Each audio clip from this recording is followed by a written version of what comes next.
Վանաձորցի գեղանկարիչ Կարեն Դավթյանը, որ բոլորիս հայտնի է Կապո անունով, հունիսի 22-ին կդառնար 50 տարեկան, եթե չլիներ չարաբաստիկ ավտովթարը։ Ավտովթար, որ խլեց մի տաղանդավոր, հախուռն, բնության կողմից օժտված, բարոյական բարձր նորմերով մարդու կյանք, մեծ մարդուն, մեծ նկարիչին։ Գեղանկարիչ Կապոն շուրջ 1500 կտավների հեղինակ, իր կատարած աշխատանքով վառ կմնա հարազատների ու ընկերների սրտերում։ Եվ ինչպես նշեցին նրա մտերիմները, նա դեռ կենդանի է բոլորի համար։ Կապոյի 50-ամյակի կապակցությամբ Վանաձորի հանրախանութի առաջ ավտովթարի վայրում բացվեց հուշաղբյուր։ Հարազատները ծաղիկ դնելով ու խմելով ջրից մխիթարվեցին նաև այն մտքով, որ Կապոյի անունը կհիշեն նաև այն անցորդները, որոնք կխմեն այդ հուշաղբյուրից։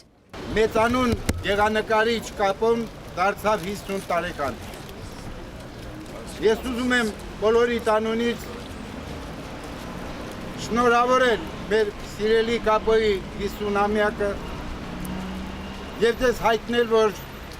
նա 50 տարիների ընթացքում այնքան կատարեց, այնքան տվեց, որ մի քանի 50-ամյակներ կբավարարեց ուրիշ գեղանկարիչի այդքան գործ կատարելու համար։ Այս աղբյուրը դառնալու է մեր քաղաքի այն սիմվոլներից մեկը, ինչպիսին ինքն էր մեծատաղանդ Վանաձորցին, որը գրվեց մեր քաղաքի պատմության էջերում եւ ապրելու է դարերից դար։ Կապոյի հուշաղբյուրի հեղինակը Սարգիս Ղարիբյանն է, մտահղացումը Մշոզարմ գիտակրթական հասարակական կազմակերպության նախագահ Էդուարդ Խլխաթյանինն է։ Եվ ինչպես իր խոսքում նշեց Էդուարդ Խլխաթյանը, կազմակերպության գործեր արվել է իր եւ Կապոյի որդու Նարեկի նախաձեռնությամբ։ Կապոն երևի ծնվել էր Չմեռնովների շարքում, ավաղ ինքը ֆիզիկապես շուտ բացակայեց, բայց հասցրեց իր այդ կարճ կյանքում ողոնդակալից հետ թողնի, հիշողություն թողնի, գործ թողնի, որով իհարկե նա անմահան։ Չհիշել Կապոյի հիշատակը եւ այս գեղեցիկ գործերը, որոնք խոսուն են, իրոք խոսուն են, չցուցադրել ժամանակակից մեր երիտասարդներին եւ մյուս այն հասարակության, ովքեր որ արվեստով են ապրում եւ արվեստի գործը գնահատում են, դա կլիներ մի հատ մեծ հանցագործություն։ Ինչ թվում է Կապոյի ֆիզիկապես մահը դա չի խոչընդոտում որևէ մեկից, որ Կապոյի ցուցահանդեսները շարունակական լինի եւ բնականաբար եւ մայրաքաղաքում եւ հայրենիքից դուրս, որպեսզի մեր հայ արգանդի հայ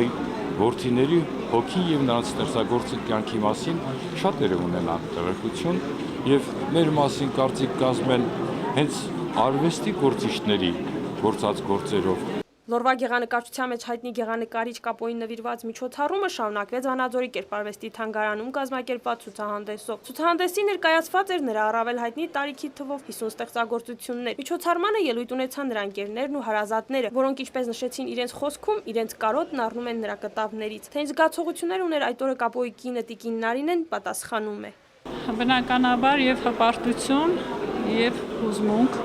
հպարտեմ, որ ամուսինս այսքան սիրված է ողջ քաղաքի բնակչության կողմից, բոլորը սիրում են նրան առաջին հերթին որպես մարդ եւ երկրորդ հերթին որպես արվեստագետ։ Ես վստահ եմ, որ մեծ մասը եթե այստեղ չեն, շատ հարգելի պատճառներով, որովհետեւ շատ հախուռն բոլորը սիրով սպասում էին այսօրվան եւ գիտեմ, որ մշտապես մեծ սիրով են այցելում նրա ցանկացած ցուցահանդեսներին։ Միջոցառմանը ներկա են նաև գեղանկարիչ Գեորգի Թովմասյանի ընտանիքը։ Ըստ նախնական պայմանավորվածության Գեորգի Թովմասյանի կինը Տիկին Իսկուհին ամուսնու նկարներից 3 նվիրեց Վանաձորի կերպարվեստի թանգարանին, իսկ Հովհաննես Շիրազի դիմանկարը նրա տուն թանգարանի ներկայացուցչին։ Լիա Ներկարարյան, Ելենա Սաքանյան, Լոռի հեռուստաընկերություն։